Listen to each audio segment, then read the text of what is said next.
Nous en sommes maintenant à la période de questions et de réponses orales et je cède la parole au député de Robert Baldwin. Merci, Monsieur le Président. Alors, depuis déjà quelques années, plusieurs villes au pays notent une augmentation grandissante du nombre de personnes ou de fonds qui achètent des logements à des fins purement spéculatives et non pas pour y vivre. C'est une situation qui inquiète de plus en plus, surtout à Montréal. C'est pour ça que l'alarme sonne. Il faut donc se donner les moyens de lutter contre une surchauffe du marché de l'immobilier provoquée par l'influx d'acheteurs spéculateurs. Lorsque nous étions au gouvernement, nous avons amorcé une démarche afin d'avoir les données probantes sur l'impact de ces spéculateurs-là. Récolter des données, c'est très bien, mais là, il devient clair qu'il faut agir. C'est le temps d'agir. Une solution existe. Il faut permettre aux villes de pouvoir intervenir et imposer une taxe spéciale sur les logements non occupés. Est-ce que le ministre peut s'engager en ce sens? Monsieur le ministre des Finances. Oui, merci, Monsieur le Président. J'ai pris acte des déclarations du député de Robert Baldwin qui veut imposer une taxe sur les logements vacants. La situation des acheteurs étrangers est un problème sérieux que nous suivons intensément. Et d'ailleurs, 6 semaines après avoir pris le pouvoir, lors du point, nous avons, et je vous réfère à la page C12, document du point, documenté ce phénomène. Et qu'en est-il de ce phénomène? Présentement, à Montréal, puisque vous référez particulièrement à Montréal, au Québec, les acheteurs étrangers représentent 1 % des acheteurs. À Montréal, nous avons 94 % d'acheteurs domestiques, 3 % d'acheteurs des autres provinces et 3 % d'acheteurs étrangers. C'est une proportion nettement inférieure à ce qui s'est passé dans notamment la ville de Vancouver et de Toronto. Alors, à ce stade-ci, nous poursuivons la collecte de données. C'est un problème qui est sérieux. Nous continuons de l'étudier, mais il n'y a pas lieu d'intervenir à ce stade-ci.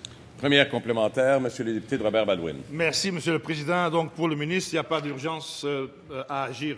Au contraire, à mon avis, c'est maintenant le moment d'agir parce que c'est maintenant qu'on commence à remarquer une distorsion dans le marché. Il ne faut pas donc attendre jusqu'à ce que le tsunami nous arrive pour agir. Ça sera trop tard. D'ailleurs, Monsieur le Président, je vais attirer votre attention sur un reportage d'un journal de Vancouver, le Vancouver Sun, où ils disent justement « Now is the time to invest in Montreal real estate ». Donc le tsunami Monsieur le ministre des Finances. Bien, en fait, évidemment, oui, maintenant, c'est le temps d'investir à Montréal parce que l'économie va bien et nous sommes ouverts aux acheteurs étrangers. Et nous sommes très heureux que Montréal soit attrayante pour tous les acheteurs. Le marché est en équilibre à Montréal. Les statistiques que nous avons montrent que le phénomène pour les premiers mois de 2019 est moins important que pour 2018.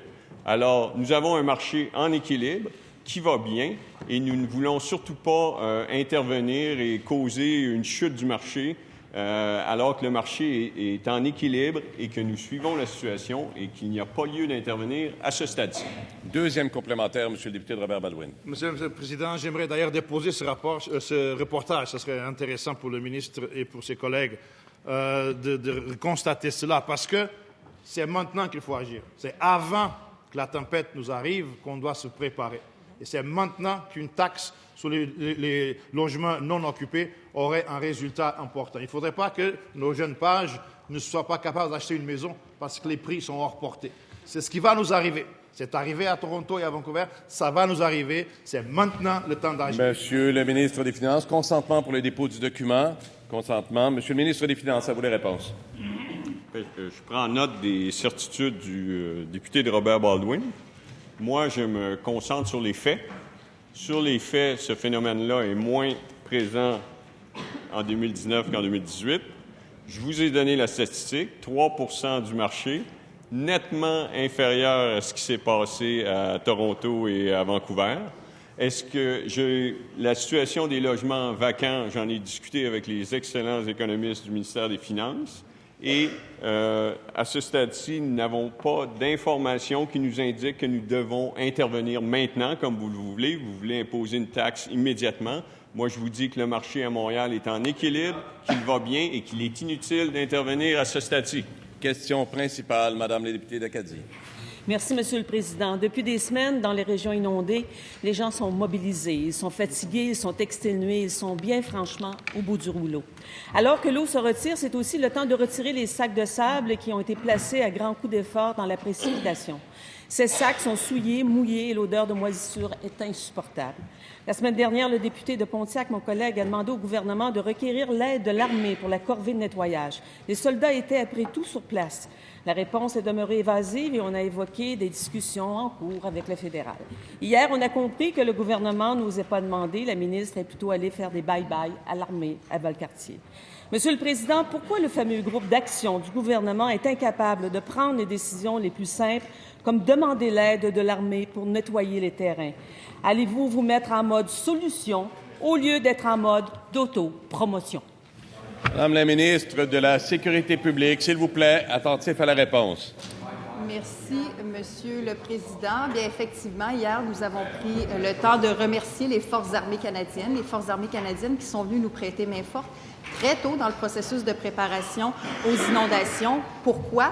Parce que nous avons fait appel à l'armée très tôt dans le processus de préparation, contrairement au gouvernement libéral qui, en 2017, a fait appel à l'armée in extremis dans le chaos et la catastrophe qu'on connaît rétrospectivement de la gestion des inondations de 2017. Mais à l'inverse du chaos libéral, nous avons fait les choses de manière ordonnée et préventive, si bien qu'aujourd'hui, le mandat des Forces armées canadiennes, effectivement, est terminé. Ils ont d'abord contribué à la préparation sinistre, comme vous le savez. Ils ont contribué à atténuer l'ardeur des conséquences des sinistres sur nos populations. Et ils ont aussi eu un deuxième mandat en rétablissement, parce que j'ai fait 2 demandes, moi, à l'armée, contrairement au précédent gouvernement qui en avait fait juste 1. Et ils ont contribué à la restauration des infrastructures principales, municipales, essentielles pour nos municipalités. Alors, je pense que c'est de bonne mise de reconnaître le travail qu'ils ont fait. La députée devrait se réjouir que les Forces armées canadiennes soient venues nous aider aussi, de manière aussi importante. C'est pas le temps de faire de la politique, Monsieur le Président, c'est le temps d'aider notre monde. Bravo. S'il vous plaît, votre attention. Je vous demande encore une fois de vous adresser à la présidence et d'éviter de vous interpeller, Madame la députée d'Acadie. Alors, le kit de la CAQ pour les inondations, c'est ensemble pour soutenir les sinistrés. Alors, on demande à la ministre de soutenir les sinistrés. C'est un enjeu important, notamment pour des personnes sinistrées qui sont âgées. Un sac de sable mouillé peut peser 60 livres.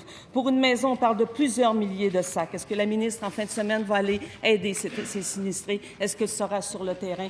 Maintenant, elle n'y est plus. Maintenant que les caméras ne sont plus, la ministre n'est plus sur le terrain. Est-ce qu'elle sera là en fin de semaine pour aider les sinistrés?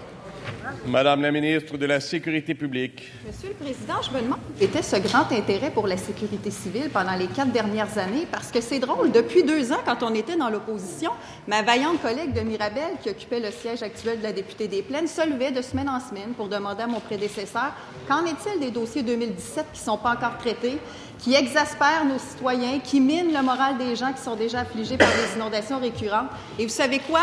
Silence radio de la part de la députée d'Acadie et de la part de la députée de Vaudreuil. Ça, Monsieur le Président, ça ne les intéresse pas. Bien, devinez quoi? Enjeu important, plus de 3000 dossiers pas encore traités de 2017 quand je suis arrivée. J'en ai réglé la moitié et je finalise une stratégie qui va me permettre de traiter les vieux dossiers auxquels vous vous intéressiez pas avec notre nouveau programme beaucoup plus efficace. Deuxième complémentaire, s'il vous plaît, votre collaboration, attentif aux questions et aux réponses.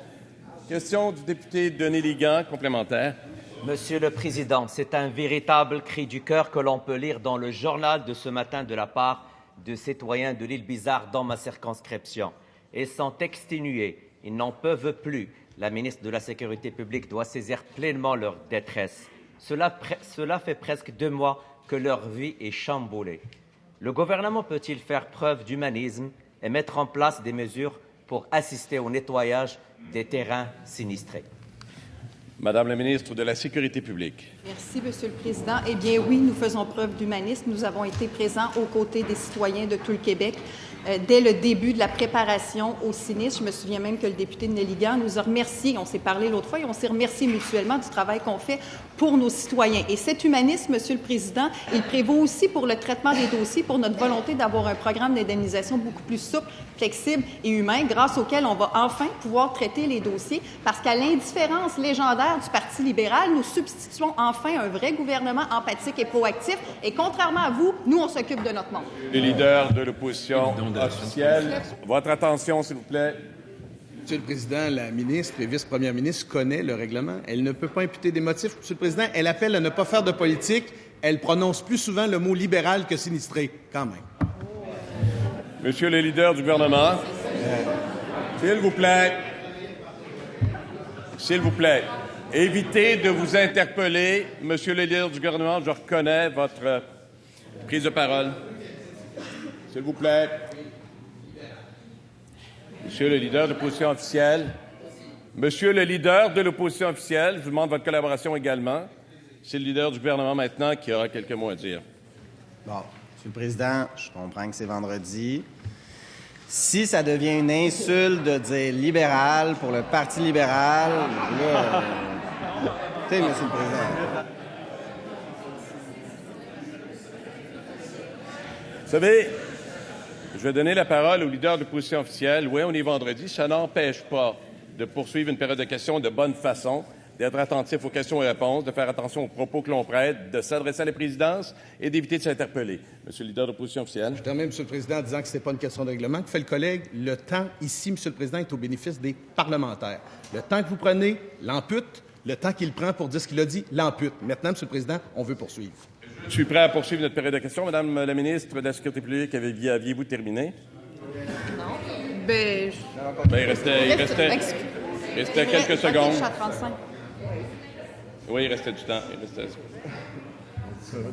Oui. Bien alors, c'est ça, Monsieur le Président. Nous sommes un gouvernement proactif, humain et empathique. Nous serons avec les sinistrés jusqu'à la toute fin du rétablissement, contrairement au précédent. Madame la députée de Saint-Henri-Sainte-Anne. Merci, Monsieur le Président. Écoutez, le 17 avril dernier, je pense qu'il s'en souvient, le ministre de l'Économie a eu une bonne journée.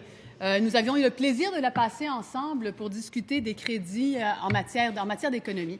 Et nous avions parlé à ce moment-là de tout ce qui se passait chez Investissement Québec. J'avais parlé des tergiversations qui avaient eu lieu et du fait que j'étais contente d'entendre le ministre nous parler de la réforme.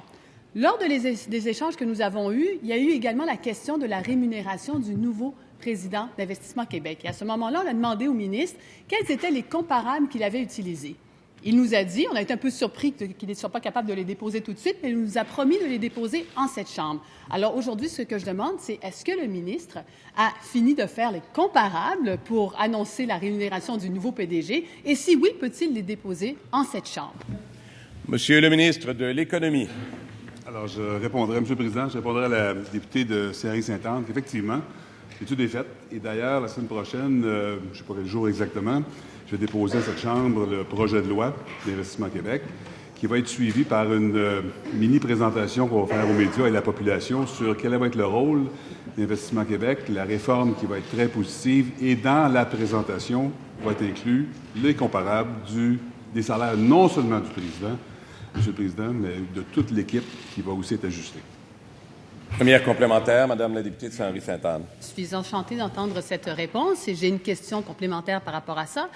Vous savez qu'il y a eu le rapport de la vérificatrice générale et les recommandations par rapport au salaire. À l'intérieur de ces recommandations, on disait que pour la rémunération variable, ça devait être une moyenne de 20 %. Or, dans la rémunération du PDG actuelle, la rémunération variable est de 90 %. Est-ce que les règles recommandées par la vérificatrice générale vont être suivies? Monsieur le ministre de l'Économie. La réponse est non. De différentes choses. Je pense que le rapport de la VG était très clair sur deux sujets. Il y avait la transparence de l'information sur la bonification, ce que je souscris à 125 %. Nous allons être très transparents pour expliquer à la population du Québec comment les cadres de l'Investissement Québec vont être rémunérés, considérant le mandat ambitieux qu'ils vont recevoir. En ce qui concerne le contexte et le balisage de comment on va établir la rémunération des cadres d'Investissement Québec, je souscris qu'il y a un contexte qu'il faut prendre en compte. On va le voir la semaine prochaine. On doit comparer d'où viennent les ressources qui vont pouvoir performer chez Investissement Québec. Et le bassin dans lequel les ressources vont venir va être établi. Deuxième complémentaire, Madame la députée de Saint-Henri-Sainte-Anne. Monsieur le Président, vous me voyez fort surprise. La semaine dernière, on s'est levé en cette Chambre et on a posé la question au président du Conseil du Trésor si les règles et les recommandations de la vérificatrice générale allaient être suivies. La réponse a été oui et de manière très claire. Aujourd'hui, je me lève et le ministre de l'Économie nous dit en fait très clairement non. Il y a 2 PDG sur Investissement Québec, mais il y a aussi 2 personnes pour prendre les décisions par rapport au rapport de la vérificatrice générale au gouvernement. Parlez-vous. Monsieur le ministre de l'Économie. Il faut contextualiser la réponse que j'ai donnée. La vérificatrice générale a demandé à ce qu'il y ait un balisage qui soit fait pour les postes de la fonction publique et sociétés d'État. Et je souscris que Investissement Québec n'est pas un comparable nécessairement aux sociétés d'État ou au VG. Alors, il va falloir avoir un comparable qui va établir quelle est la rémunération dans le marché qu'on va vouloir appliquer. Alors, c'est ça que j'ai dit. Deuxièmement, j'ai dit aussi que la reddition de comptes, la transparence sur les critères sur lesquels on va rémunérer nos cadres vont être divulgués et expliqués à la population. Je pense que ça va être suffisant. Question principale, Madame la députée de Gaspé.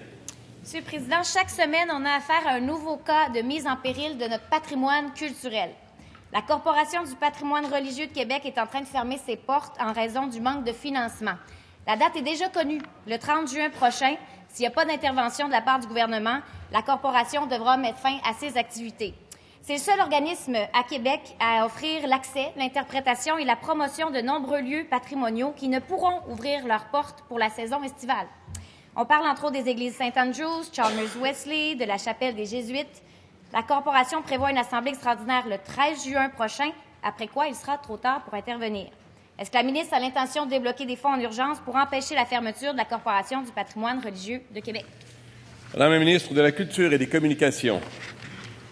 Oui, je vous remercie pour votre question, qui est une question très pointue. Il faut que vous sachiez que cette Corporation du patrimoine religieux de Québec est un organisme qui ne relève pas du ministère de la Culture et des Communications. Cependant, je suis sensible à votre question puisqu'actuellement, on peut constater effectivement qu'à l'égard du patrimoine bâti, qu'à l'égard du patrimoine religieux, les citoyens ont une très grande sensibilité à ce qui se passe actuellement. Et nous analyserons le dossier plus en détail. Cela dit, la Ville de Québec est impliquée. Il s'agit d'une organisation, comme je vous disais, qui ne relève pas du ministère de la Culture et des Communications. Mais naturellement, si nous pouvons aider, si nous pouvons faire quelque chose, nous serons là. Mais sachez une chose, en matière de patrimoine, les villes de Québec et de Montréal sont deux grandes villes qui ont demandé beaucoup d'autonomie. Elles l'ont obtenue. Elles obtiennent aussi beaucoup de crédits pour tout ce qui a trait à la protection du patrimoine bâti et elles ont une grande responsabilité à l'égard de la protection de leurs propres bâtiments. Elles l'ont demandé au gouvernement du Québec antérieur et l'ont obtenu. Pour répondre précisément à votre question, nous serons à l'écoute, nous verrons ce que nous pourrons faire. La protection du patrimoine bâti est importante. Première complémentaire, Madame la députée de Gaspé. Oui, Monsieur le Président, la population est très sensible à l'égard de son bien collectif, l'héritage du patrimoine culturel de tout le Québec. Et la ministre répète constamment qu'elle agit, qu'elle est préoccupée, que la culture est bien importante pour elle, mais les paroles ne suffisent plus. On s'attend à des actions, des résultats concrets. Et là, ici, on a un exemple concret. Alors, je le répète, le 13 juin, c'est la dernière assemblée de la Corporation avant de liquider. Si vous n'annoncez rien aujourd'hui, c'est terminé. Je répète la question à la ministre. Est-ce que la ministre va débloquer des fonds en urgence pour empêcher la fermeture Madame de la la ministre de la Culture et des Communications. Oui, merci, Monsieur le Président. Il faut savoir que dans ce dossier-là, il y a un important déficit budgétaire. Mais il y a tout de même une entreprise ou une organisation qui a été créée pour y pallier. Ce nouvel organisme de regroupement national vient d'être créé. Il s'agit de l'Association du tourisme religieux et spirituel du Québec. L'association viendra combler en partie, je dis bien, le vide laissé par la disparition du Conseil du patrimoine, notamment en matière de promotion et de développement des clientèles. Il existe pas moins de 280 sites immeubles et patrimoniaux qui sont inscrits au registre du patrimoine religieux québécois. Donc, il y a des... je vous reviens. Deuxième complémentaire, Madame la députée de Gaspé. Donc, si j'ai bien compris, Monsieur le ministre, la ministre nous annonce déjà la disparition du Conseil, là. Alors, c'est pas la première fois qu'on assiste à l'improvisation de la ministre en ce qui concerne la gestion du patrimoine. Chaque cas récent a été traité à la pièce sans plan structuré, puis dans ce cas-ci, pour la Corporation, il est minuit moins une. Donc, la gestion du patrimoine, je pense, Monsieur le Président, là, qu'au sein du gouvernement de la CAQ, c'est un manque total de cohérence et de concertation. Est-ce que la ministre peut assumer ses responsabilités et venir en aide à Madame la ministre de la Culture et des Communications. Oui, vous comprendrez, Monsieur le Président, que je n'accepte pas du tout les accusations de la députée. Nous agissons en matière de patrimoine. Le premier geste que j'ai posé a été d'empêcher que le pic des démolisseurs ne démolisse un bâtiment qui est extrêmement important pour le patrimoine que nous avons. Par ailleurs, relativement à ça, vous vous souviendrez sûrement que le pic des démolisseurs était aussi à la porte des moniales de Berthierville. J'ai agi, j'ai pris les procédures qui s'imposent et que la loi me permet d'utiliser pour empêcher que ce bâtiment patrimonial ne passe sous le pic des démolisseurs. Nous tenons à notre patrimoine dans le cas précis qui nous occupe. Des sommes importantes ont été investies au fil des années par le gouvernement. Une autre organisme va reprendre probablement en main cette importante mission et nous serons là. Question principale, Madame la députée de Tachereau. Chaque jour, il y a une nouvelle mauvaise nouvelle. Aujourd'hui, c'est Capital Média. Nos médias québécois ont plus d'argent, sont à sec. Et tu sais, un ministre, normalement, arrive au gouvernement avec une vision pour le Québec par rapport à son dossier. Il veut mener le Québec d'un endroit à un autre. Ma question est relativement personnelle aujourd'hui pour la ministre des Communications du Québec par rapport aux médias. C'est quoi sa vision? Sa vision à elle, là, pas au recherchiste ni à son iPad, là, sa vision personnelle, une vision ministérielle, la personne, par rapport aux communications au Québec. Il reste 25 secondes à ma question et je voudrais la passer debout dans le silence pour laisser à la ministre le temps de ramasser ses idées. Je terminerai avec quelques mots à la fin.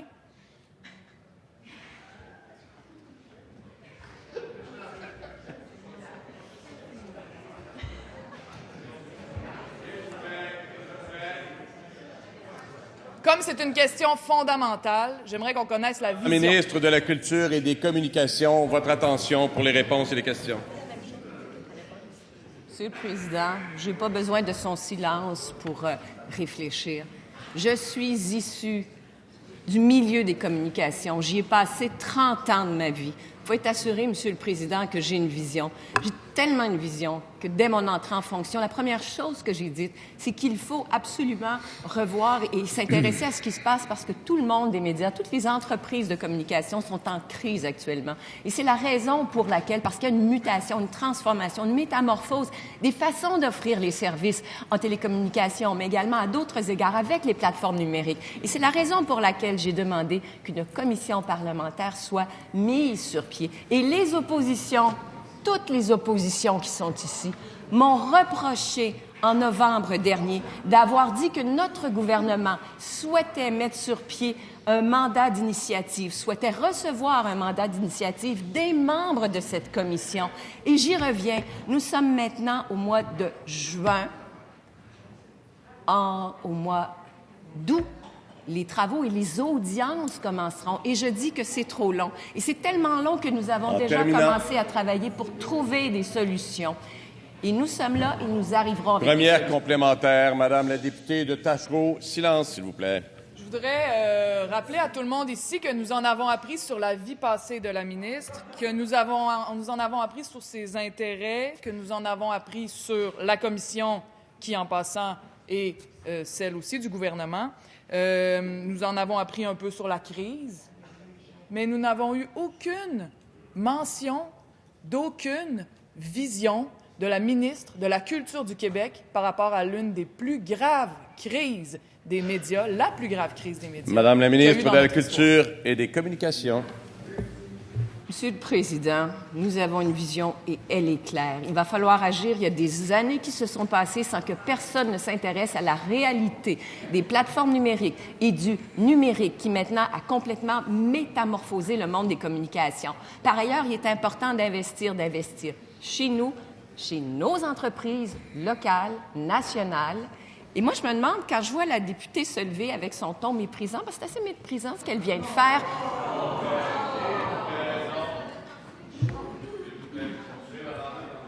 Merci.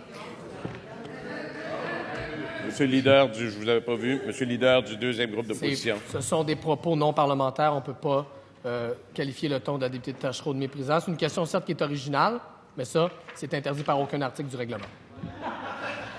Madame, monsieur le leader du gouvernement. Monsieur le Président, lorsqu'on pose la question et qu'on attaque la ministre de la Culture, Monsieur le Président, Il faut faire en sorte que les choses se déroulent, Monsieur le Président, de la meilleure façon possible. Donc, il faut s'assurer que lorsqu'on pose la question aussi, Monsieur le Président, elle soit empreinte de respect pour la ministre de la Culture. Je vous demande de respecter la parole des députés qui posent les questions, bien sûr. Madame la ministre, je vous demande de poursuivre. Madame, je m'excuse, Monsieur le leader du deuxième groupe d'opposition. Monsieur le Président, le terme méprisant lorsqu'on réfère aux propos d'un député est non parlementaire, donc je demandais à la ministre de retirer ces propos, s'il vous plaît. Monsieur le leader, je décide des propos qui sont à retirer ou non. Dans ce cas-ci, je demande bien sûr, Madame la ministre, je vous demande de poursuivre, s'il vous plaît. Merci beaucoup, Monsieur le Président. Monsieur le leader du deuxième groupe d'opposition. Moi, j'utilise le lexique des termes.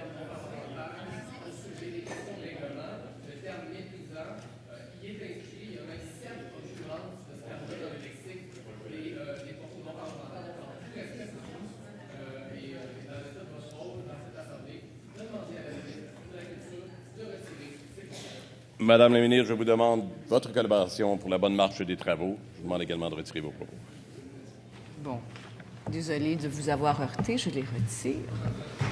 Cela dit, Monsieur le Président, ma vision, elle est claire.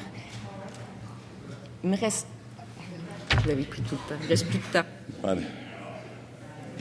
Madame la députée de Tachereau. Bon, on a eu le temps d'entendre qu'il y avait une crise, que le numérique et qu'il était important d'investir. Il n'y a pas 28 000 solutions. Soit l'argent qu'on va... Soit les médias meurent, les médias québécois, notre dialogue à nous, intérieur québécois, meurt. Soit c'est l'argent des contribuables québécois qui vont les sauver. Soit on va aller chercher cet argent-là chez ceux qui sont à l'origine de cette crise. Et on parle des entreprises de la Silicon Valley qui siphonnent l'argent des Québécois et qui l'amènent aux États-Unis. C'est quoi la solution? Madame la ministre de la Culture et des Communications. Oui, Monsieur le Président. D'abord, un début de solution, là, c'est d'acheter local, d'acheter chez nous, d'acheter sur nos propres plateformes. Tout TV, La Presse Plus, Illico, Québécois. Moi, je demande à la députée de Tachereau, ces beaux petits vidéos qu'elle nous fait, elle les met sur quelle plateforme? Et on parle de YouTube, on parle de Facebook. S'il vous plaît. S'il vous plaît, je vous demande d'éviter de jouer à ça aujourd'hui dans cette période de questions. Et ce que vous faites, faites en sorte qu'on perd du temps important dans cette période. Est-ce que vous avez compris? Messieurs les députés, est-ce que vous comprenez le signe que je vous fais? Est-ce que vous comprenez, s'il vous plaît? Poursuivez, Madame la ministre. Alors, quand on prend justement de la publicité puis on met des vidéos sur les GAFAM, on n'a pas de leçons à donner aux autres. Et quand on dit ici, en cette Chambre, qu'on n'a pas de télévision, nous, c'est gentil pour toutes nos télévisions qui tentent justement de vivre. On n'écoute plus la télévision, on n'est plus là, on se fiche de nos propres médias qui, eux, sont les créateurs de contenu. Question principale, Madame la députée d'Anjou-Louis-Riel. Si vous êtes sur le point d'acheter une maison neuve, je parie que vous aimeriez savoir si votre entrepreneur est un premier de classe ou un cancre. Monsieur le Président, ce genre de bulletin existe. Les notes devraient être diffusées hier par le plan de garantie de construction résidentielle. Les associations de consommateurs du domaine de l'immobilier avaient applaudi en chœur à l'annonce de cette judicieuse initiative. Mais, à la dernière seconde, le gouvernement a tout bloqué, cédant aux pressions du lobby des constructeurs. Je viens de vous lire le début de l'article de la presse de ce matin, Monsieur le Président. Dévoiler ces cotes au grand public pousse les entrepreneurs vers l'excellence. En publiant ces notes, ça nous dit, entre autres, si un entrepreneur a respecté le code de construction et c'est l'information la plus crédible qui devient disponible. Ce que j'aimerais savoir ce matin, c'est pourquoi le cabinet de la ministre a-t-il cédé aux pressions et fait en sorte de ne pas donner l'information aux acheteurs de maisons neuves? Madame la ministre des Affaires municipales et de l'Habitation. Oui, bonjour, Monsieur le Président. Je remercie ma collègue pour la question, ma collègue d'Anjou-Louis-Riel. Bien entendu, je suis totalement en accord pour la transparence et pour la qualité en matière de construction. Ceci étant dit, on doit faire des consultations. Oui, j'ai dit que j'étais en accord pour dévoiler les cotes d'évaluation pour les entrepreneurs en construction. Par contre, avant de dévoiler les cotes, bien entendu, il faut rencontrer la PCHQ la Sécu, groupe toutes les associations de construction au Québec, et j'ai mandaté le ministère pour avoir une rencontre avec, oui, c'est vrai, avec GCR et les groupes en construction pour que si les cotes sont dévoilées publiquement, on doit savoir comment elles vont être dévoilées et avoir les bonnes conditions pour que ce soit rendu public maintenant. Merci, Première Monsieur complémentaire, Madame la députée d'Anjou-Louis-Riel. Monsieur le Président, la vaste majorité des entrepreneurs obtiennent une note très satisfaisante. Est-ce que vous les connaissez, les cotes? 2A, 30 A, 38 B, 20 Au total, 88 des entrepreneurs font de l'excellent travail. On continue, Monsieur le Président. C, 11 D, 1 Pourquoi la ministre protège-t-elle les 12 d'entrepreneurs qui ont une mauvaise cote plutôt que de protéger 100 des acheteurs de maisons neuves? Madame la ministre des Affaires municipales et de l'Habitation. Ce qui est important de comprendre, c'est que je ne suis pas contre les cotes d'évaluation et je ne suis pas contre non plus de dévoiler les cotes au public.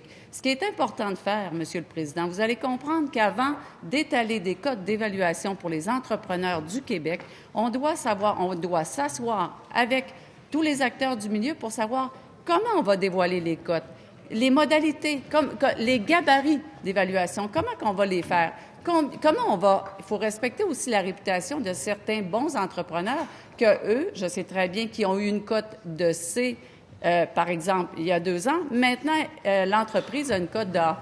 Comment on peut respecter la réputation des bons entrepreneurs? Alors, il faut y aller doucement. Deuxième complémentaire, Madame la députée d'Anjou-Louis-Riel. Tout le monde sait que d'acheter une maison neuve, c'est la transaction la plus importante dans sa vie. Avoir l'information sur l'entrepreneur qui l'a construit avant d'investir des centaines de milliers de dollars, c'est essentiel. La ministre refuse de jouer son rôle et de protéger les gens. Elle ne peut pas juste porter le chapeau, elle doit aussi porter l'habit de la ministre. Puisqu'il n'y a pas de bulletin, je la mets au défi de s'auto-évaluer. Quelle note va-t-on lui donner? E pour échec ou N pour nul? Madame la ministre des Affaires municipales et de l'Habitation, s'il vous plaît, encore une fois, soyez prudents sur les propos utilisés non nécessaires dans cette période de questions. Votre collaboration, Madame la ministre. Alors, moi, merci, Monsieur le Président. J'aimerais vraiment mentionner que moi, j'adore la note A dans les discussions, dans les communications. J'aimerais ça qu'on ait des belles communications et comme note de passage, j'aimerais vraiment ça avoir la note A entre les collègues. Ceci étant dit, il y a une rencontre qui est prévue le 11 juin.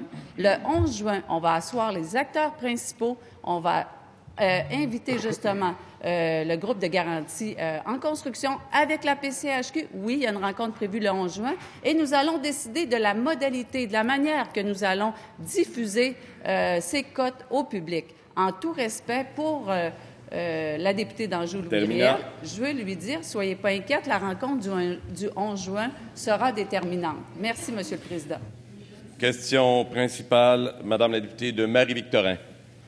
En 2016, l'actuel leader du gouvernement déposait 2 projets de loi avec pour objectif que le Québec puisse lui-même proposer les juges de la Cour suprême du Canada pour le Québec et sélectionner les sénateurs représentant le Québec au Sénat du Canada.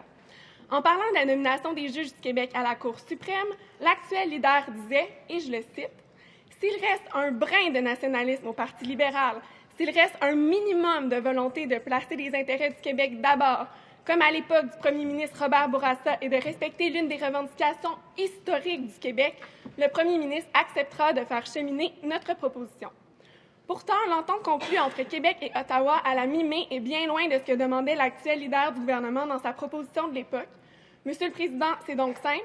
J'aimerais savoir aujourd'hui si la ministre de la Justice a le brin de nationalisme suffisant pour faire cheminer la proposition de son collègue. Madame la ministre de la Justice. Merci, Monsieur le Président. Je veux rassurer tout le monde dans cette Chambre. Je suis non seulement très nationaliste, mais j'ai à cœur la défense des intérêts du Québec, et particulièrement en matière de justice. Je suis extrêmement fière de l'avancée que nous avons réussi à obtenir auprès du gouvernement fédéral en étant capable non seulement d'avoir une façon de proposer un candidat, mais de participer à la base même de la sélection du prochain juge de la Cour suprême qui occupera un siège qui est réservé au Québec. C'est une entente qui a été d'ailleurs jugée historique, hein? La meilleure entente que le Québec a obtenue, la meilleure avancée depuis le premier gouvernement de René Lévesque. Donc, je pense qu'il faut saluer ce pas dans la bonne direction, saluer ce pas qui fait que le Québec participe au choix et la sélection d'un juge qui est là parce que la spécificité du Québec est extrêmement importante. Alors, je serai toujours là, Monsieur le Président, pour défendre les intérêts du Québec. Première complémentaire, Madame la députée de Marie-Victorin. Monsieur le Président, je répète qu'on est très loin. Et d'un côté, le leader du gouvernement disait, quand il était dans l'opposition, qu'il suffisait d'une loi votée par l'Assemblée nationale pour que le nouveau processus de nomination des juges devienne une convention constitutionnelle. Et de l'autre, la ministre de la Justice affirmait le 15 mai dernier que c'est lourd parce que ça prendrait une modification constitutionnelle. Monsieur le Président, est-ce qu'on peut savoir quelle est la position du gouvernement, celle de son leader ou celle de la ministre de la Justice? Madame la ministre de la Justice. Monsieur le Président, la position du gouvernement est de faire avancer le Québec dans la bonne direction. Alors, autant les leaders du gouvernement que moi, on partage les mêmes objectifs. Objectifs qui étaient visés par le dépôt de son projet de loi alors qu'il était dans l'opposition. L'objectif étant d'avoir une participation du Québec à la nomination des juges à la Cour suprême, et c'est ce que nous avons obtenu. C'est la direction. C'est un pas dans la bonne direction. On a encore l'ambition d'obtenir plus, d'aller plus loin, mais je pense qu'il ne faut pas négliger l'avancée qu'on a faite. Le gouvernement fédéral ne pourra plus reculer de cette avancée présentement. Alors moi, quand on avance, pour moi, c'est positif. J'ai de la misère à voir un recul dans une avancée qui a été jugée historique par plusieurs constitutionnalistes. Alors, on partage les mêmes objectifs, on va aller dans la même direction, on continue à avancer, Monsieur le Président, et ce qu'on fait ensemble. Deuxième complémentaire, Madame la députée de Marie-Victorin. Monsieur le Président, c'est que les propos sont contradictoires. Si on prend le tableau didactique du nouveau projet nationaliste de la CAQ, on retrouve plusieurs colonnes de gains pour le Québec. Eh bien, les juges québécois à la Cour suprême du Canada se retrouvent dans la colonne législation. Pourtant, la ministre de la Justice parle de modification constitutionnelle. Alors, ma question est simple, Monsieur le Président. Est-ce que la ministre nous dit que la CAQ s'est trompée de colonne? Et si oui, vont-ils faire le changement? Madame la ministre de la Justice.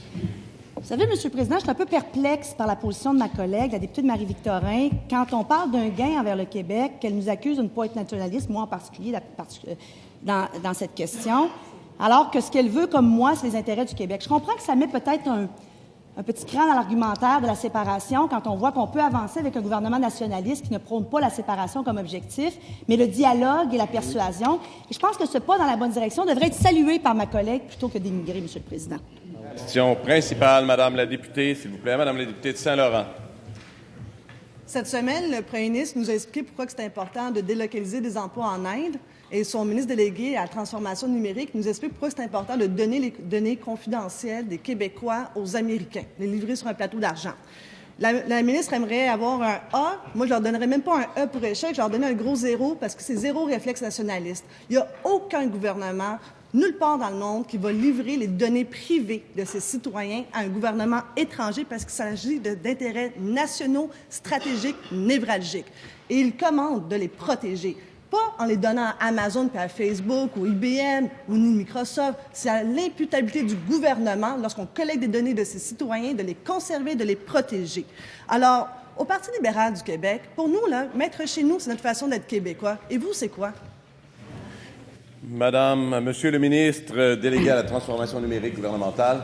Oui, Monsieur le Président. Je pense que ma collègue confond certains principes. D'abord, il n'est pas question de donner nos données à qui que ce soit. Le gouvernement du Québec demeure le propriétaire de ces données. Ce que nous allons faire avec l'info nuagique, c'est d'améliorer la situation actuelle. D'ailleurs, si j'étais au Parti libéral, je serais gêné parce que là, c'est 457 centres de traitement de l'information. Ça met à risque nos données. Ça met à risque nos données, surtout quand on a reçu une recommandation de faire ce que nous faisons présentement en 2012, donc il y a 7 ans. Alors, nous, on le fait présentement. Maintenant, comment on va le faire? On va commencer par catégoriser les données pour savoir lesquelles sont du plus critique au moins critique, ce qui aurait dû être fait, ça aussi, depuis très longtemps, qui n'a jamais été fait. Donc, ça, on va faire ça. Une fois qu'on a fait ça, les plus critiques seront dans un service d'info nuagique du gouvernement. Donc, les plus critiques, on va les garder chez nous.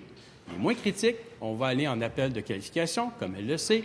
On va faire affaire, oui, avec des entreprises qui donnent des services d'info nuagique. Et sur 10 ans, on va permettre aux Québécois d'économiser 180 millions de dollars pour l'éducation, la santé, la famille. Première complémentaire, Madame la députée de Saint-Laurent. pour 180 millions de dollars, c'est ça que ça vaut, les données privées des Québécois?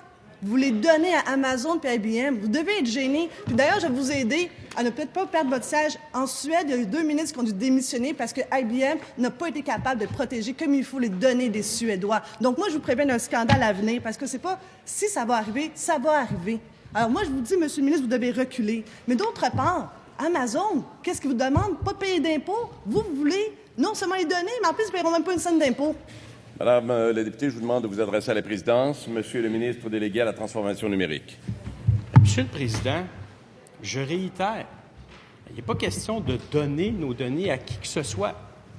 Alors, on va, oui, faire affaire avec des fournisseurs de services infonuagiques, c'est vrai, mais on va le faire dans l'ordre et on va le faire correctement. Alors, je vais continuer la nomenclature de ce que je disais. Donc, on va les catégoriser.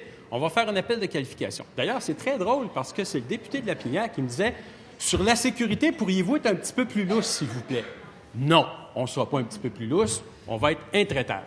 En plus, dernière étape, on va demander que les données soient encryptées. Ça veut dire... Et que les propriétaires des données soient les seuls à avoir la clé de désencryption. Ça va donner une protection, je pense, assez correcte. Deuxième complémentaire, Madame la députée de Saint-Laurent, nous sommes tous attentifs. Ça veut dire quoi, les données correctement? J'aimerais ça qu'il nous l'explique. Parce que savez-vous quoi, Monsieur le Président? Quand Facebook a eu une fuite de données, c'était sur le serveur d'Amazon. Amazon s'en est lavé les mains. Quand en Suède, il y a eu une fuite de données, IBM s'en est lavé les mains. Et si IBM gère aussi bien Phoenix qui vont gérer les données des Québécois, moi, j'ai peur pour tout le Québec. Alors, Monsieur le Président, il faut qu'il arrête de s'entêter à vouloir avancer n'importe quel prix. Ça ne vaut pas 150 millions, la souveraineté du Québec, pour protéger nos données québécoises. Monsieur le ministre délégué à la transformation numérique, s'il vous plaît. Alors, Monsieur le Président, ça veut dire quoi, la protection correcte? Ça veut dire de s'assurer que les données des Québécois sont en sécurité. Les mesures que nous prenons, c'est des mesures qui ont été prises par d'autres gouvernements. C'est des mesures qui ont été prises par d'autres institutions.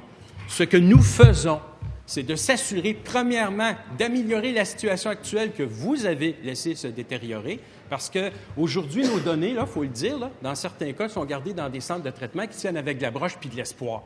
Ça, c'est la réalité. Ça, c'est inacceptable. Puis ça, on va corriger ça. Puis ça, c'est votre responsabilité. Alors ça, on ne fera pas ça. Puis on va s'assurer, Monsieur le Président, on va s'assurer que les données des Québécois soient en sécurité, mais qu'on soit aussi efficace puis qu'on soit capable d'économiser.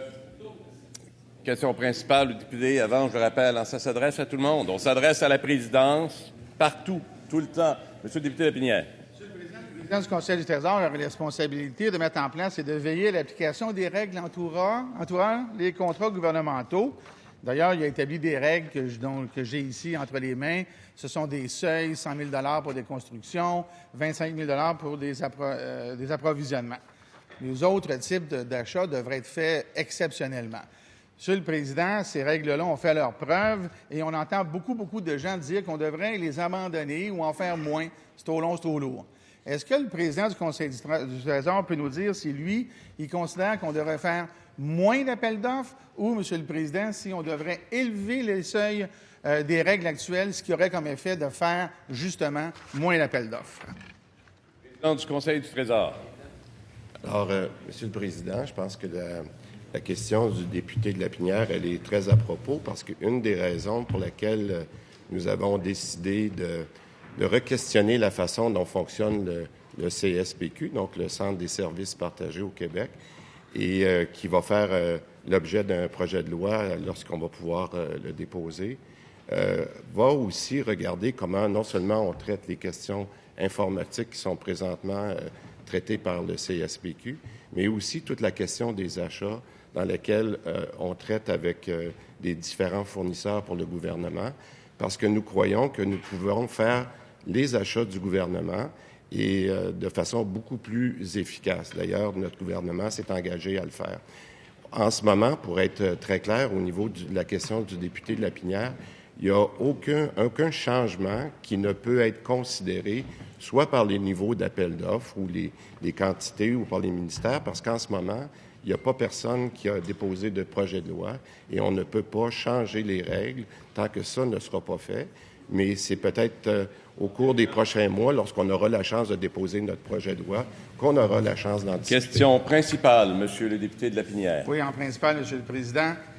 Alors là, j'ai bien entendu la réponse du président du Conseil du Trésor qui vient de nous dire que les règles actuelles n'avaient pas changé et que donc, lorsqu'il y avait un seuil de 100 000 on devait aller en appel d'offres. Je le vois hocher de la tête pour le confirmer, et le 25 000 Pourtant, Monsieur le Président, dans l'appel d'intérêt et de qualification actuel dans le dossier des centres d'information, à la page 3, il est stipulé clairement que 100 % des contrats du 150 millions de dollars, je répète, 150 millions de dollars prévus à l'appel d'intérêt seront négociés de gré à gré, Monsieur le Président, au moment même où nos données personnelles vont s'en aller à être hébergées dans une compagnie étrangère. Ne serait-il pas normal que le président du Conseil du Trésor fasse preuve de prudence et applique ses propres règles qu'il vient de dire qui ne sont pas changées et qu'il aille en appel d'offres, Monsieur le Président?